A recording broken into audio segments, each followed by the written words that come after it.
நல்ல காரசாரமான ஒரு கார சட்னி சாப்பிடணும் ரொம்ப நல்லா வெயிட் பண்ணிட்டுருக்கீங்களா? அதுக்கான ரெசிபி தேடிட்டு இருந்தீங்க அப்படின்னா, உங்களுக்கான வீடியோ தாங்க இது. நல்ல காரசாரமா செட்டிநாடு ஸ்பெஷல் கதம்ப கார சட்னி எப்படி செய்யலாம்? அதுதான் இன்னைக்கு இந்த வீடியோல நம்ம பார்க்க போறோம்.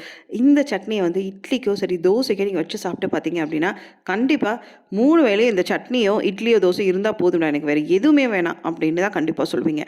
ஸோ அந்த சட்னிக்கான தேவையான இன்கிரீடியன்ட்ஸ் லிஸ்ட் என்னன்னு பார்த்தலாம். 2 பெரிய தக்காளி, 2 பெரிய வெங்காயம், 1/4 மூடி தேங்காய் துருவல், ஒரு கொஞ்சோண்டு புளி, ஒரு கொத்து கருவேப்பிலை, கைப்பிடி அளவுக்கு புதினா, மல்லி, காரத்துக்கு ஏற்ப வரமிளகாய், இந்த சட்னிக்கெலாம் டேஸ்ட்டுக்கு இன்னும் இது பண்ணுறதுக்கு வந்து உப்பு, 1 டேபிள் ஸ்பூன் உளுத்தம் பருப்பு, 1 டேபிள் ஸ்பூன் கடலை பருப்பு.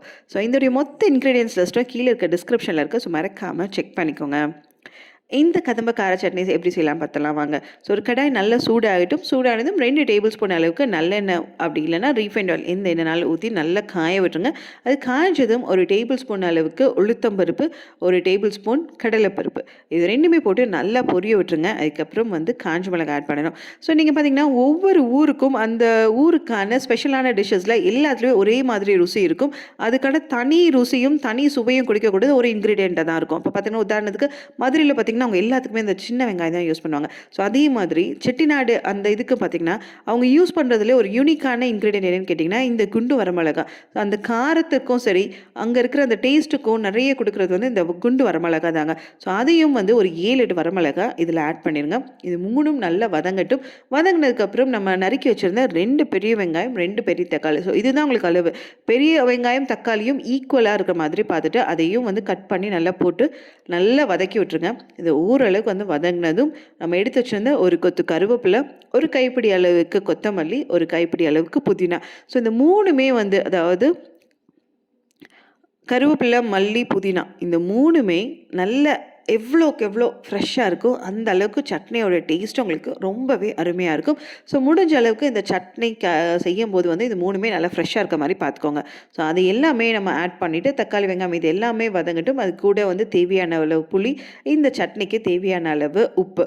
நீங்கள் உப்பு வந்து ஆட் பண்ணிட்டீங்கன்னாவே உங்களுக்கு அந்த தக்காளி வெங்காயத்துலலாம் தண்ணி வந்து உங்களுக்கு வந்து வெளியில் வரும். ஸோ அந்த ஸ்டேஜில் எப்போவுமே வந்து நீங்கள் வதக்கும் போது சிம்லேயோ இல்லை மீடியம் ஃப்ளேம்லேயோ வச்சுருங்க. அப்போ தான் வந்து இந்த எல்லா இன்க்ரீடியன்ஸும் வந்து உங்களுக்கு வந்து ஓரளவு யூனிக் அதாவது ஒரே மாதிரி நல்லா வந்து வெந்துடும். ஸோ அதுக்கப்புறம் வந்து நம்ம எடுத்து வச்சுருந்த தேங்காய் துருவலையும் ஆட் பண்ணிவிட்டு ஒரு இறக்குறதுக்கு ஒரு 1 நிமிஷம் முன்னாடி வந்து தேங்காய் துருவல் ஆட் பண்ணிடுங்க.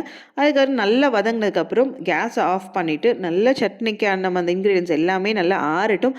ஆறுனதுக்கப்புறம் மிக்சியில் போட்டு தண்ணி எதுவுமே ஊற்றாமல் கெட்டியாக கொரன்னு அரைச்சி எடுத்துட்டிங்க அப்படின்னா இந்த ஸ்பெஷலான அதாவது காரைக்குடி ஸ்பெஷல் கதம்ப கார சட்னி உங்களுக்கு ரெடி ஆகிடும். இந்த சட்னியை வந்து நம்ம நல்லா வதக்கியிருக்கனால டக்குனே கெட்டு போகாது. ஸோ நீங்கள் ஃப்ரிட்ஜில் வச்சுருந்தீங்கன்னா 2-3 நாளைக்கு அதே டேஸ்ட்டில் அதே மாதிரி உங்களுக்கு எந்த கொஞ்சம் கூட மாறாமல் அப்படியே இருக்கும். ஸோ இந்த சட்னி இப்போ அரைச்சி எடுத்ததுக்கப்புறம் வந்து தாளிப்புக்கு எண்ணெய் ஊற்றி கடுகு, கருவேப்பிலை, அந்த குண்டு வரமிளகாவையும் போட்டு நல்லா தாளித்து இந்த சட்னியில் போட்டுட்டு நல்லா கிளறி விட்டீங்க அப்படின்னா இந்த சட்னி உங்களுக்கு ரெடி ஆகிடும். கண்டிப்பாக இட்லிக்கோ தோசைக்கோ ட்ரை பண்ணுங்கள். இது எப்படி இருந்தது சொல்லிட்டு ட்ரை பண்ணிவிட்டு கீழே கமெண்ட் பண்ணுங்கள். இந்த வீடியோ உங்களுக்கு பிடிச்சிருந்தது அப்படின்னா லைக் பண்ணுங்கள். உங்கள் ஃப்ரெண்ட்ஸ் யாருக்காவது கார சட்னி டிஃப்ரெண்ட்டாக தேடிட்டு இருக்காங்கன்னா அவங்களுக்கு ஷேர் பண்ணுங்கள். இப்போ தான் நீங்கள் கெட்டி சட்னி சேனலை ஃபஸ்ட் டைம் பார்க்குறீங்க அப்படின்னா மறக்காமல் சப்ஸ்கிரைப் பண்ணி மற்ற எல்லா வீடியோஸுமே பாருங்கள். மீண்டும் ஒரு அடுத்த ரெசிபியில் சந்திக்கலாம். நன்றி.